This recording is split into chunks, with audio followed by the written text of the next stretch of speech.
Yung meaningful message na ibibigay ko sa inyo, like yung mga youth ngayon, na siguro gusto nila din, nakikita nila din na, uy, si Mark, parang ang dami nang nagawa sa buhay, mga ganyan, ilang taon pa lang siya, dami nang, parang don't compare yourself to others. Parang, do what you want, like, do with your passion.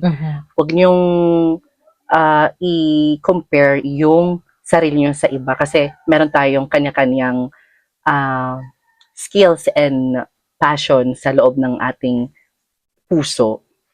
I like that. Correct, diba? Because comparison is a thief of joy. Yes. Diba? Kung palagi mo kinukumpara yung sarili mo sa iba, yung achievement mo sa iba, you will not be able to see the blessings that you have and you will not be able to appreciate it. You're also blessed. Hindi lang kagaya ng blessings ng iba because we are given different types of blessing. I like that. Na parang you don't compare.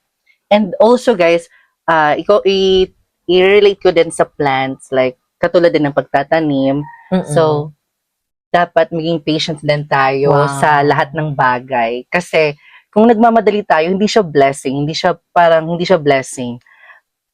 Pag nagwi-wait lang tayo na, at dapat wino-work natin, pero hindi natin minamadali yung mga bagay-bagay. So, we have to wait para yung blessing ay mas fruitful siya para sa atin. Tapos mas na-appreciate mo, di ba? The more that you wait for it, tapos the more na pinagtatrabahuan mo siya, habang iniintay mo siya, mas nagiging rewarding yung feeling.